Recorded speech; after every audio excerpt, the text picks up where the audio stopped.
My name is Victoria Marshall, and the dinner party disaster that freed me happened on a crisp autumn evening in Melbourne. In a dining room glowing with candlelight, as my so-called best friend Elise raised a glass to toast my promotion while her words dripped with venom. To Victoria, who's finally outshining us all, she said, her smile sharp enough to cut glass, her tone laced with a jealousy she couldn't hide. For years, I'd ignored her subtle digs, her backhanded compliments, her knack for stealing my spotlight while keeping me close. But that night, as her toast turned heads and my heart burned, I saw through her facade. She wasn't my friend. She was my rival, and I'd been too blind to see it. When I turned her own game against her, exposing her betrayal to everyone at that table, I didn't just ruin her dinner party. I broke free from a friendship that had chained me for a decade. I grew up in a quiet Melbourne suburb, the youngest of three, always the peacemaker in a loud family.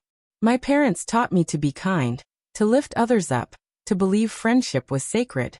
"You're so loyal, Vic," Mum would say, her smile warm. I carried that loyalty into my 20s, building a life as a marketing coordinator at a boutique agency. I loved my job, crafting campaigns, brainstorming with clients, seeing my ideas come to life. My flat was small but mine, filled with plants and books, a sanctuary I'd earned through years of hard work. Elise came into my life at uni, a whirlwind of charm and ambition. She was studying PR, always dressed like she'd stepped out of a magazine, her laugh infectious. We bonded over late-night study sessions, shared dreams of conquering Melbourne's creative scene.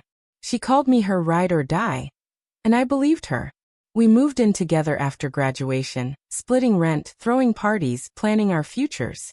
I thought we were equals, partners in crime, until the cracks started showing. Elise had a way of dimming my light while pretending to cheer me on. When I landed my first big client, she'd say, "That's amazing, Vic. Bet they only picked you because you're so sweet." When I got a raise, she'd laugh. "God, you're so lucky. I'm still hustling for crumbs." Her words sounded like compliments, but they stung, planting doubts. I brushed them off, told myself I was too sensitive. Friends don't do that, right? But they did. Elise would borrow my ideas for her PR pitches, passing them off as hers. She'd invite me to networking events, then dominate the room, leaving me to nod along.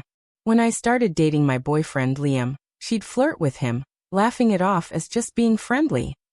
I'd confront her gently and she'd cry, say, "I'd never hurt you, Vic. You're my best friend." I'd forgive her, because I wanted to believe in us, in the friendship we'd built. The promotion was the turning point. I'd worked for it, late nights, extra projects, proving myself to my boss. When I told Elise, expecting her to celebrate, she hugged me, but her eyes were cold. "Wow, head of marketing? You're practically running the place now," she said, her tone sharp. Later, I overheard her on the phone. "Vic's promotion? Yeah, she's good at playing the good girl. Probably kissed up to the boss." My stomach twisted, but I stayed quiet, thinking silence was loyalty. She insisted on throwing me a dinner party to celebrate. I was hesitant, but she pushed, said it'd be intimate, just our closest friends, Liam, and her new client, a big-shot PR exec. I agreed, helped her plan, even bought wine with my own money. The night was set at her chic apartment, with a long table, candles, and a playlist I'd made. I wore a simple green dress, feeling proud but nervous. Elise was in red, commanding the room, her laugh louder than the music. The dinner started well, small talk, clinking glasses, my friends congratulating me. Then came her toast. She stood, glass raised, and said, "To Victoria, who's finally outshining us all. I mean, who knew our little Vic would climb so high?"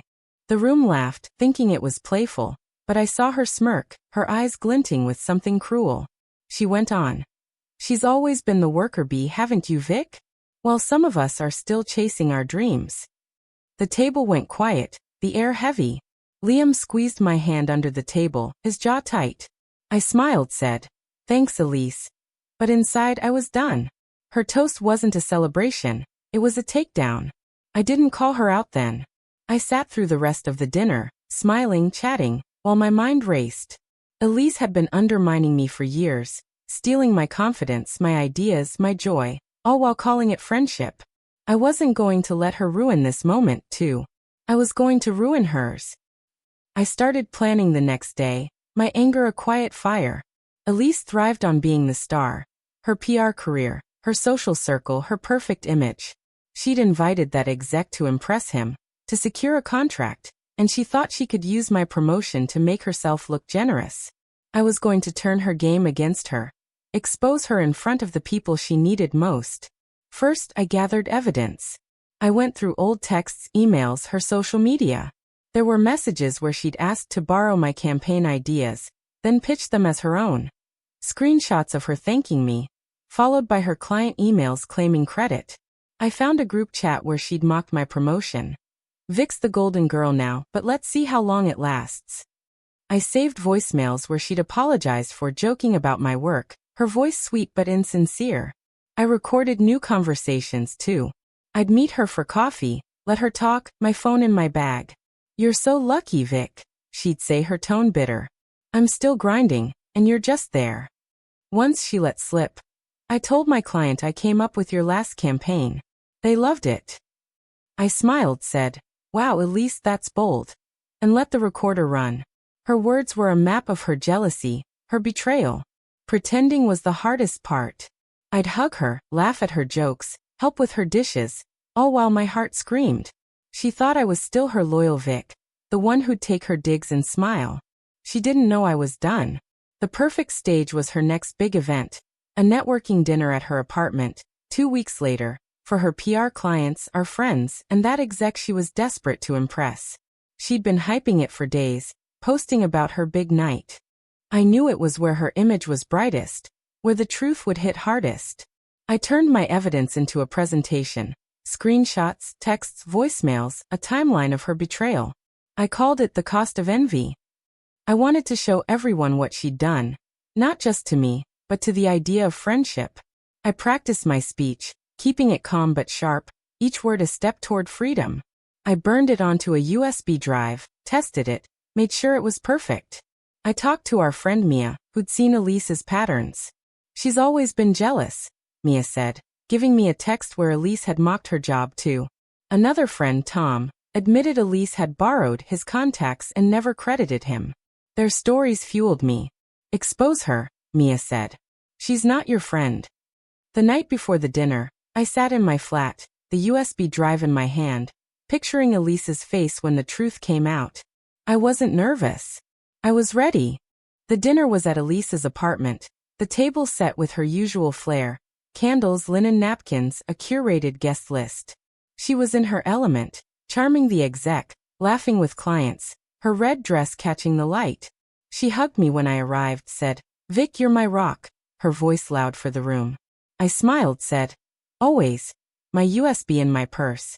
Elise had planned a slideshow to pitch her PR firm, set up on a projector in her living room.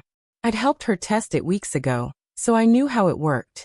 During cocktails, I slipped to the projector, told the tech guy, a friend of hers, I had a surprise for Elise. He shrugged, let me plug in my USB. My hands were steady, my mind clear. Elise started her pitch after dessert, the room attentive, the exec nodding. She clicked through slides of her successes, my ideas, my campaigns, her lies. When she opened the floor for comments, I stood, my heart calm. "I have something to share," I said, taking the remote. Elise smiled, thinking I'd praise her. I clicked, and the screen lit up. The cost of envy. The first slide showed a text. Borrowed Vic's idea for the pitch. They'll never know. The room gasped. Elise's face froze. "Vic, what is this?" she said, her voice high. I kept going. "Elise has been my best friend for 10 years, I said. But she's also been my rival, stealing my ideas, my work, my light." I clicked, a screenshot of her group chat. "Vic's promotion? She just got lucky." The crowd murmured, the exec frowning. I played an audio clip, her voice. "I told my client I came up with Vic's campaign." Mia's eyes widened. Tom nodded at me. I showed more, texts, emails, her mockery of my promotion, her claiming my work. "This is who Elise is," I said. "She builds herself up by tearing others down." I ended with a photo of us at uni, laughing. "I trusted you," I said, looking at her. "But friendship doesn't mean silence." Elise tried to speak, her voice shaking. This is a misunderstanding. Vic, you're blowing it out of proportion. But the room wasn't hers anymore. The exec stood, left without a word. Our friends whispered, some glaring at her. I unplugged the USB, walked out, her shouts fading behind me. I didn't go home. I stayed with Mia, my bags already packed, ready to start fresh. My phone buzzed, friends shocked, supportive, Liam proud. Elise sent a voicemail sobbing. You've ruined me, Vic. How could you? I saved it, didn't reply. She posted a vague Instagram story about betrayal, but the comments were brutal. You stole her ideas? Own it, Elise. Her PR contract fell through. The exec spread the word, and her clients distanced themselves. Our friends stopped inviting her out, her image cracked.